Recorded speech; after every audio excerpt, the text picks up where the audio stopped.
everyone, and welcome back to the Multidimensional Journey YouTube channel and the Multidimensional Journey podcast. Thank you guys so much for returning back over and over again. And if you're new here, this channel and this podcast is all about mental health, wellness, spirituality, and with a main focus on psychedelic plant medicines and non-ordinary states of consciousness work, with even a mainer focus on ayahuasca. So a little bit about me, if you're absolutely new here, I started my journey of healing and transformation over 10 years ago almost now, and I've used a lot of tools to help me heal, including mindfulness, breath work, inner child and reparenting work, internal family system, somatic experiencing, EMDR, and ayahuasca was my first ever plant medicine and psychedelic. So really excited to be going over today's topic, which it is a vulnerable share. I'm going to be sharing with you guys my full-blown story about my time in Peru that happened 2 years ago, and everything that I learned there, and also everything that I wish I did differently. And I really feel like what I personally went through when I was there was, although very painful for me to go through, the pearls and the wisdom of what I've gained is something that I feel like I'm meant to share with others to protect themselves, to be educated, and to be wiser and more empowered participants. As ayahuasca becomes more popular, especially for the modern Westerner, it's really important that we know exactly what we're getting ourselves into. Ayahuasca is very powerful and can be very unpredictable. So I'm really excited to just share my pearls of wisdom with you, and it's going to give you guys a chance to get to know me more, which I'm really excited about.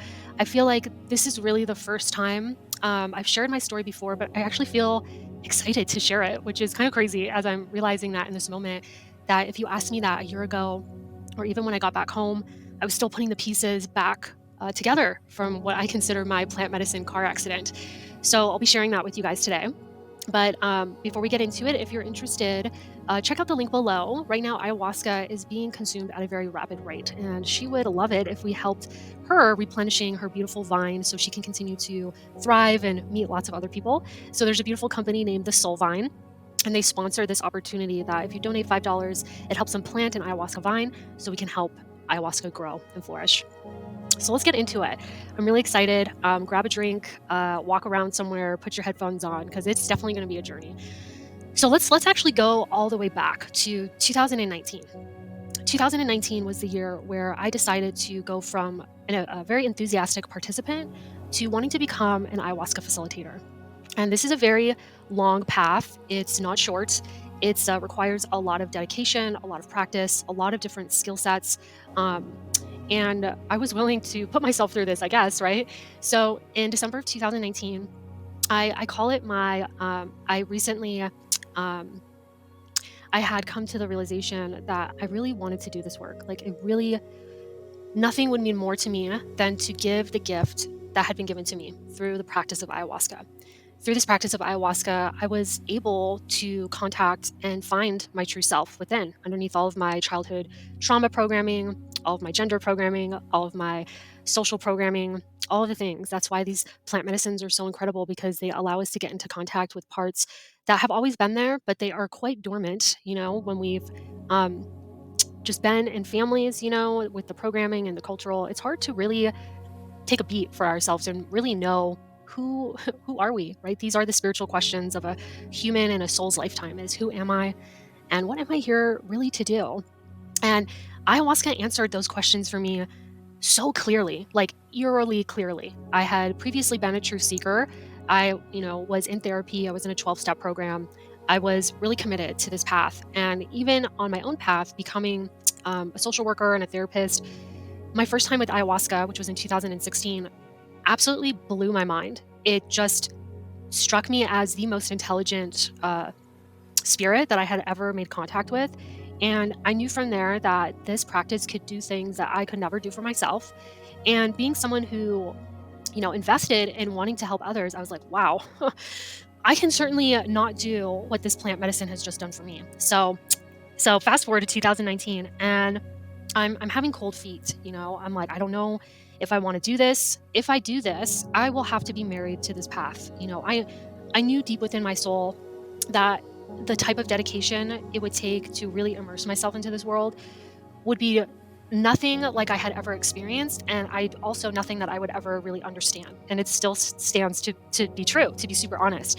So And then in January of 2020, I went to a ceremony, and it was very challenging for me. I remember being very held by the group. It was a group ceremony, and I remember um, mainly uncovering the fears of my inner child and being held by the group as my mother. The group represented my mother and just holding me in my power to want to serve myself and to serve others, and actually just grieving, um, not feeling in contact with that. And it was really amazing how I was able to feel that support from the group and the facilitator, and just really coming home to myself once again in the ayahuasca space. And um, that day when I came home from the ceremony, I had some ayahuasca medicine that a mentor gave me and had been sitting in my fridge for a very, very long time.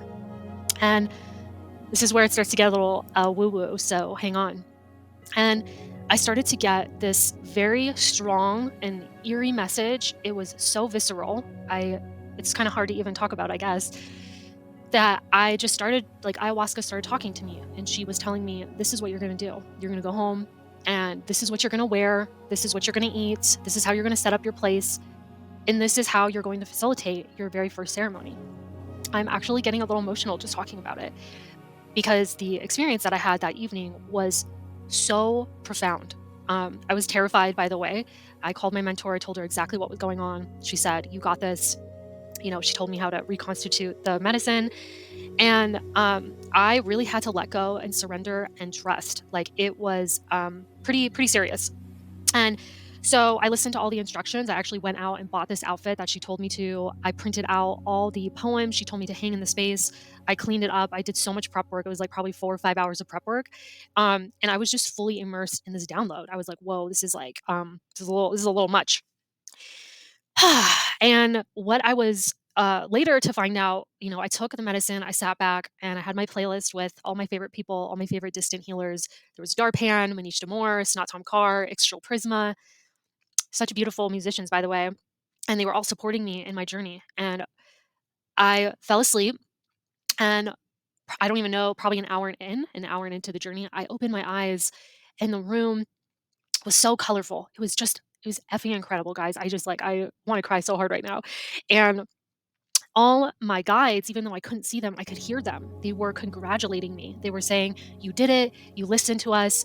You followed through." It was almost like proof that um, that my whatever you want to call it, clairvoyance, clairsentience, like basically the trust in myself in this path was clearly coming through, so clear. And I just got a big graduation. They like celebrated me for the next like 3 to 4 hours with this color show. And so many other things happened that night that I'm not going to get into, but it was a true deep affirmation that this is exactly what I am meant to do. So a lot of things happened after that. I had to basically like decide what I was going to do from there. Integration. So in the following months, I had another journey. I think probably a couple months later, where I did a 5-gram mushroom journey, and there was an Alan Watts recording that came on that basically instructed me like how to leave my job that I had been at for 10 years. Because to go to Peru for 10 months, I wasn't going to be able to do that. I was going to be able to keep my job and go to this program that I wanted to go deeply learn this work. And so once again, I had to make a really tough decision. I still remember the conversation I had with my boss. I said, basically, I asked her, "Can I leave? Like, can I leave? Can I leave here?" And she looked me straight in the eye, and she was like, "You need to do what's best for you." And this was after I wrote my resignation letter. I hadn't given it to her yet, but I was having such a hard time letting go. And I share that because this is what happens in the integration process sometimes, is that, it's really hard to let go of things that we know so, so well. And I don't share this so you can repeat what I did, by the way. I'm really just sharing my story. And so I left my job. I left my job, and I applied for a program in Peru. And I would be leaving in April of 2021. So I spent all of 2020 like getting my affairs in order, reorganizing my life to run my own business. And that was a whole thing in itself. Being completely solo in a business for the first time is a lot of work. And So I just, I did all these changes. I created a new relationship with money. I saved an amount of money that I had never saved up in my entire life. Um, I made all these changes, as you can see. And so let's fast forward to 2021, when I actually get to Peru. So here we are, kind of 10 minutes in here, and we're finally getting to it. But I kind of preface this with, um, all the work I had put in to be here. And then, my tragic car accident happens, which was a total blow to my ego. It was absolutely excruciating. And I'll tell you, it took me a really long time to understand it. I'll tell you this, that I don't think it needed to happen this way. So this is where you get to learn from my mistakes. So we'll share that a little bit later. So there's 20 of us in this program that arrive fresh into Peru. We're complete strangers, and we're all getting initiated into the Shipibo tradition. And it was very intense. When you arrive, you have to walk up like this really muddy mountain, and it was really interesting. I remember thinking, I'm like, this is not what I saw on the website. I did not imagine myself walking up this muddy road, and I was carrying all this stuff, and it was damn. And I was like, oh my God, what have I gotten myself into? And this is just the beginning, hasn't even started yet. And so the first week is when it happened. So the moment, the first Monday that we arrived there in this program, you sit three nights a week, Monday, Wednesday, and Friday, for 2 months. So it is very, very intense. In total, you get a chance to do 24 ceremonies. You get to lead one of those ceremonies. You do 2 master plant dietas, which in the indigenous context is when you go into a very focused and committed relationship with the plants, and you don't eat any sugar, you don't eat any salt, no meat, basically vegetables, and basically think about it. Everyone traveled very far away from their families for the first time, maybe. In my case, this was definitely my first time. And I had gone into this experience, this 2-month experience, with 25 ayahuasca experiences under my belt that were all very, very positive, meaning even when they were challenging, and there has been some very challenging ones, by the way, I always felt really held and sacred, and I trusted myself. This is the key thing here, guys. I trusted myself, and I trusted the medicine with my life, truly, deeply. I mean that 100%. And so the first Monday, I went into ceremony after we did all these purges and purgatives, and the Wednesday night, I decided to sit out and just take care of myself. I could already tell my nervous system was starting to get overactivated. I am in a completely different country. I had never dieted this strictly in my life. I was completely off of caffeine at this point. And it's a whole new culture, guys. It's culture shock. I want to add that, it's a completely different set of beliefs that I had ever, thought of in regards to ayahuasca before I came there.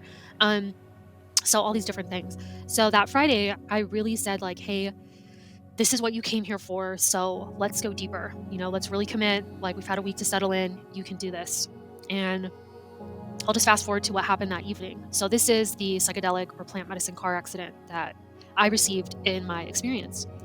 So on Friday night, we arrive in the Maloka. It's 8 p.m. and I have the pre-ceremony jitters like I always do. And I'm grounding, I'm doing my breathing, I'm meditating, and essentially I am absolutely ready.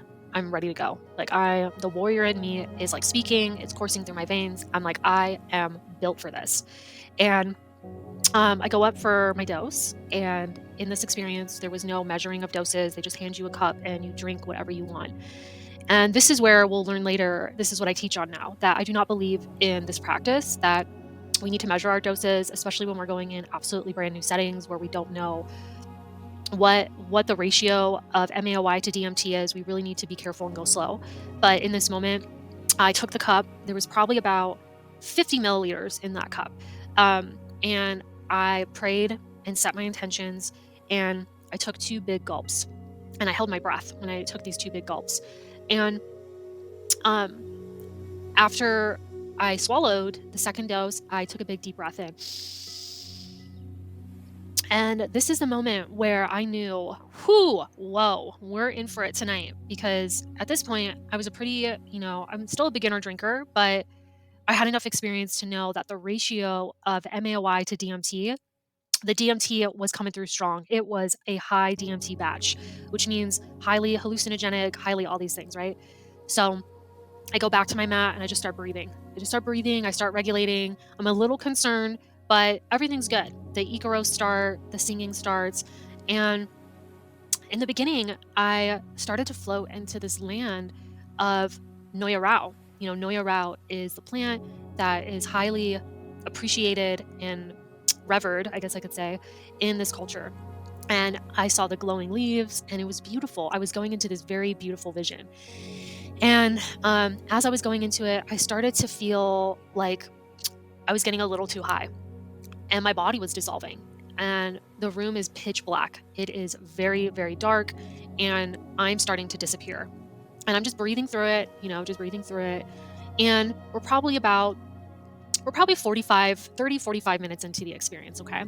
So not not long at all. And then someone in the room starts screaming, and they're having a very challenging experience. And this starts to activate my nervous system even more. So the beautiful vision completely disappears, and I'm now really high and really activated. So, and this has been one of my biggest lessons in setting, and dosage. I feel like this is why I went through this, so I could really educate people who are brand new to these experiences, who are going to brand new places, and how to really safeguard themselves. So I know at this point I'm in trouble. Like, this is beyond me, and I don't know what to do. I don't know what to do.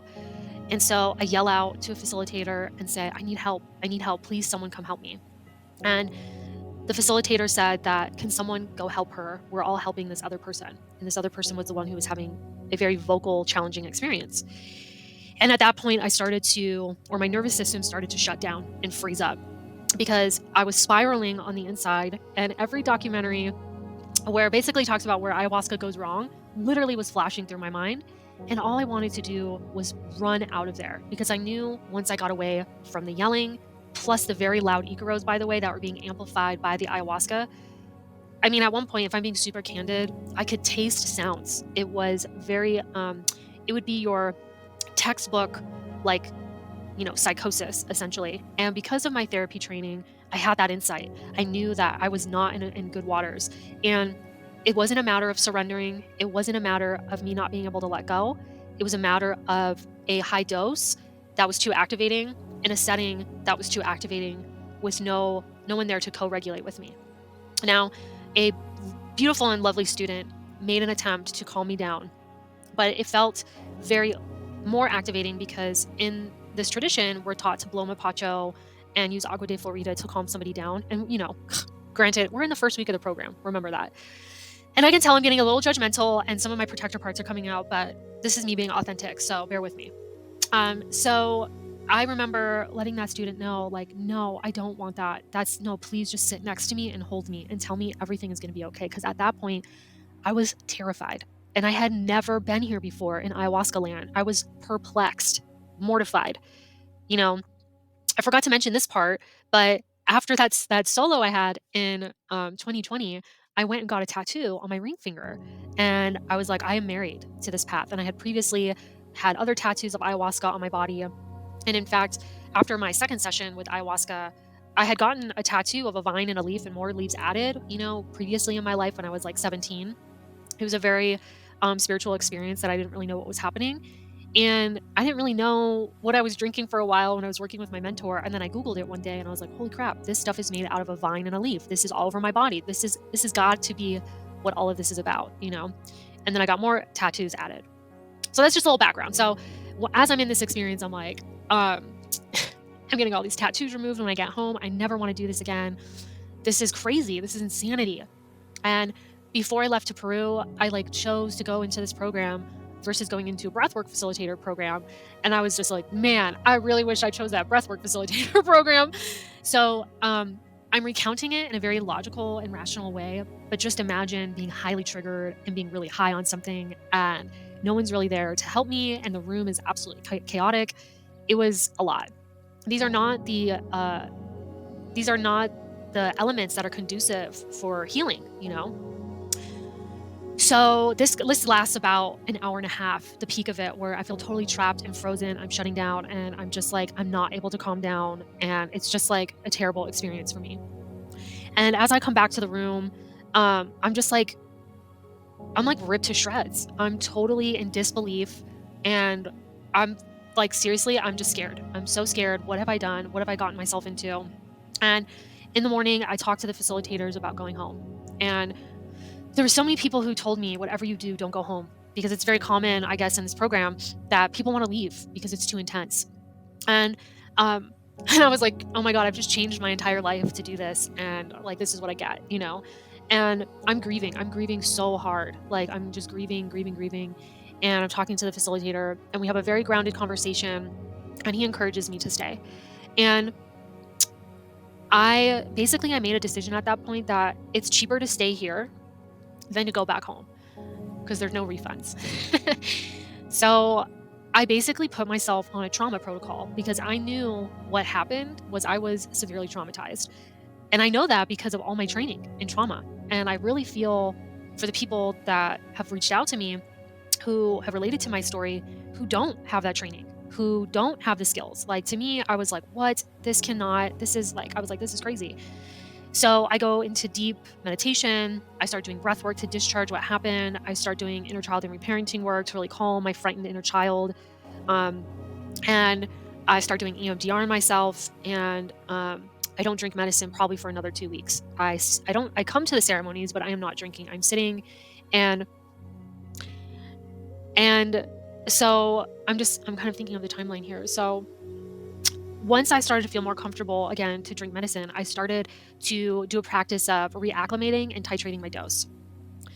And I titrated myself back into a safe dose while I was there. And but it was very, very, very difficult. I felt like I had to really hold it together for 2 months, basically. And I honestly don't think many people really understand what this experience is like, because oftentimes, I mean, I used to be one of those people that said there's no such thing as a bad psychedelic or plant medicine trip. But I had never experienced trauma, active trauma, in my own home, in my psychedelic and plant medicine home. I had never experienced that before. Not my childhood home, but my new home, my new place that I have built so much beauty in and so much trust and respect and safety. Like, it's hard to explain, guys, but I really felt at home in the ayahuasca space.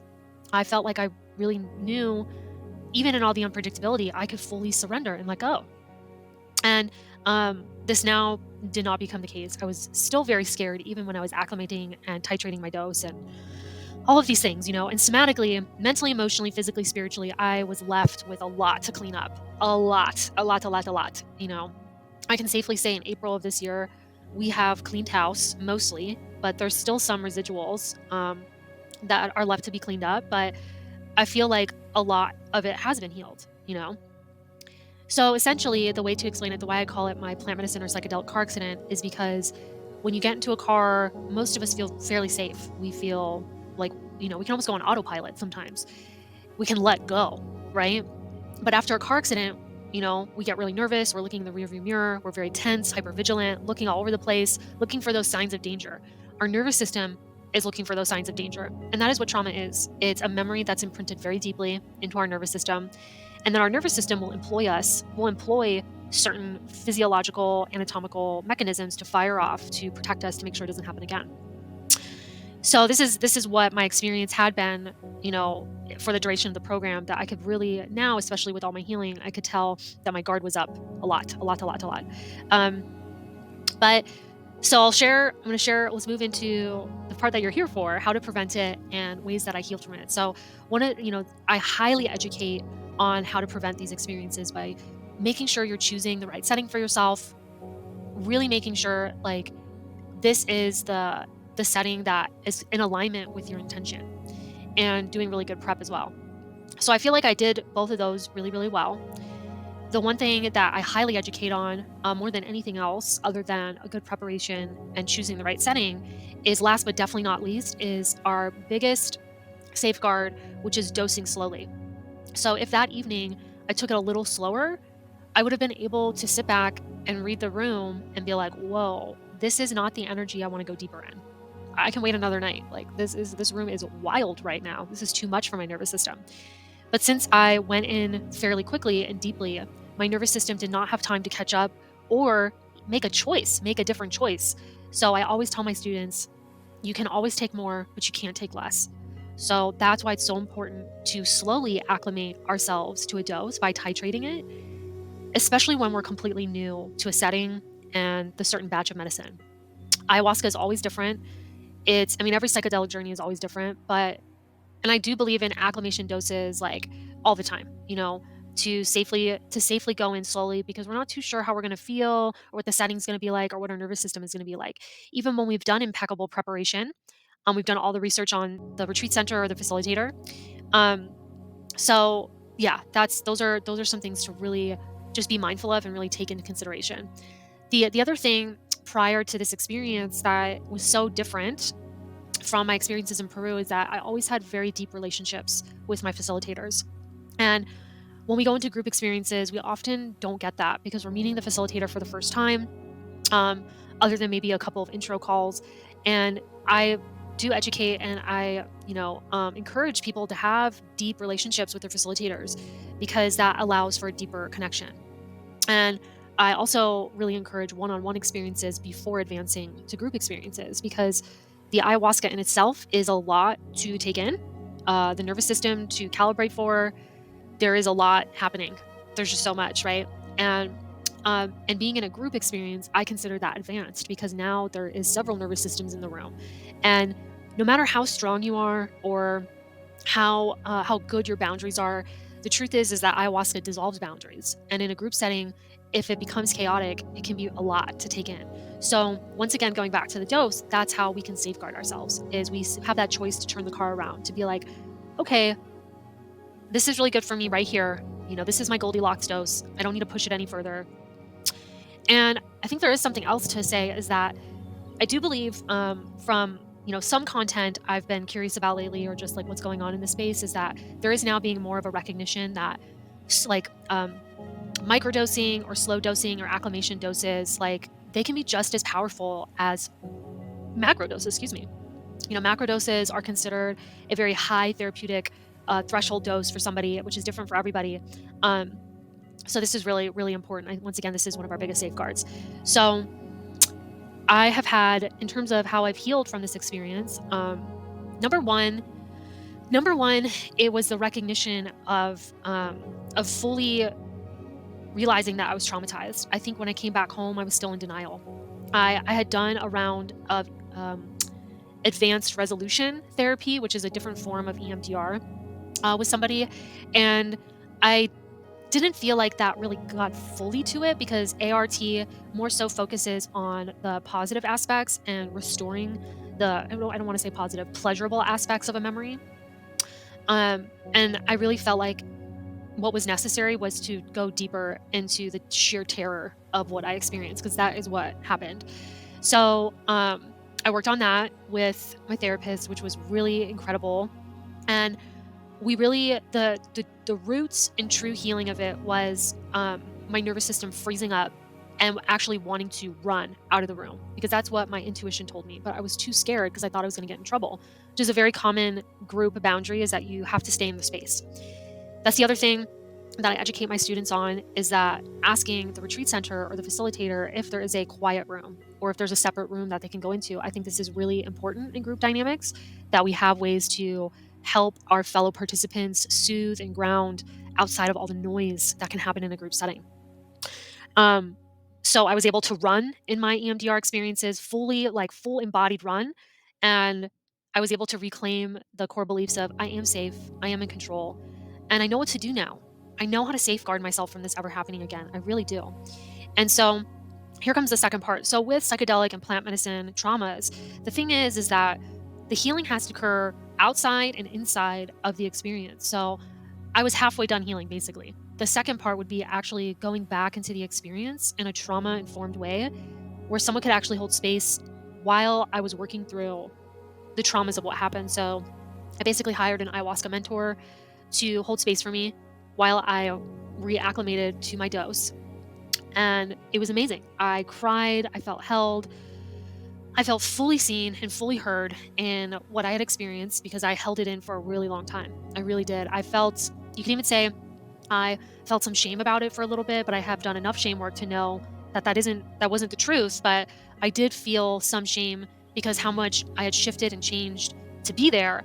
And then I felt like while I was there, I felt very isolated, like no one really could understand what I had been through, because the truth is there's no way they could have. I wasn't able to fully verbalize exactly what happened yet because I was still digesting it, and I kind of just like hunkered down and white knuckled it a little bit just so I could stay there. And I am still glad I didn't go home early, by the way, but it from a somatic and a trauma perspective, it maybe wasn't the complete best route.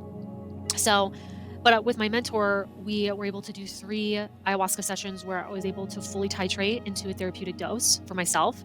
Um, but I really feel like this experience has like totally shifted the way I show up in this space and the way I educate people. I've shifted a lot of things. I cater now specifically to modern Westerners.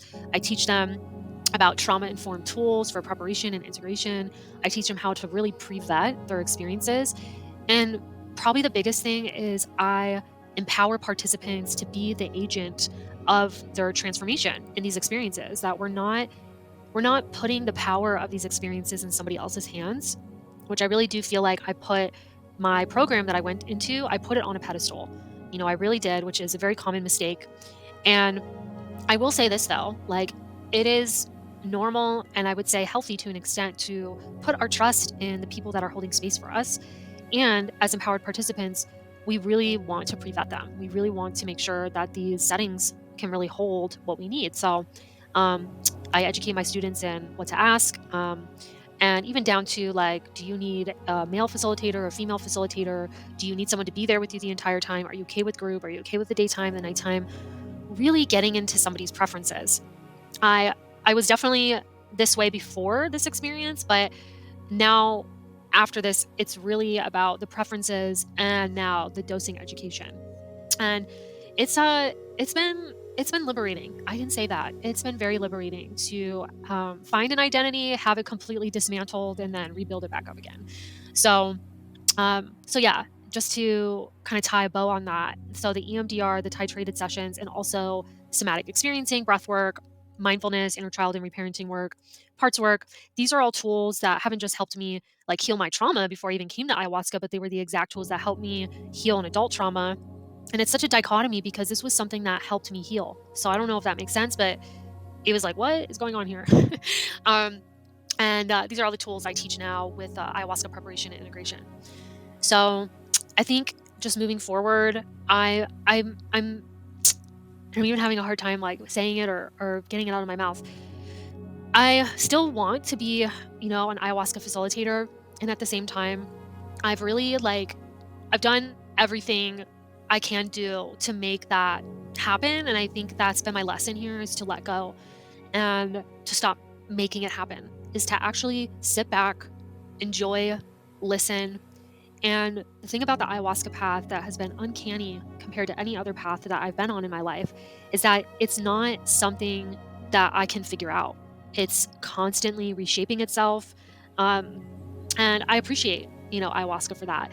And in terms of, my relationship with ayahuasca, we've gone from cold feet to being married. And then the jungle would represent our trials and tribulations that we had together. After we got married, um, yeah, then some deep, real stuff happens and are you committed or are you not? And I guess I'm still here, so I'm committed. But I just wanted to share that the ethnogenic spirit and relationship has been very real for me. It's been highly personified for me, which it maybe not be for everybody, but it has for me. And I really do think in the end that my personification of ayahuasca is really the marriage to myself and my own path. And, you know, um, it's, it's, hmm, it's a little mystical in a way, mystical, you know, there, there's a lot of cultures and traditions and rituals for initiation. And usually initiation does require some annihilation or awakening, right?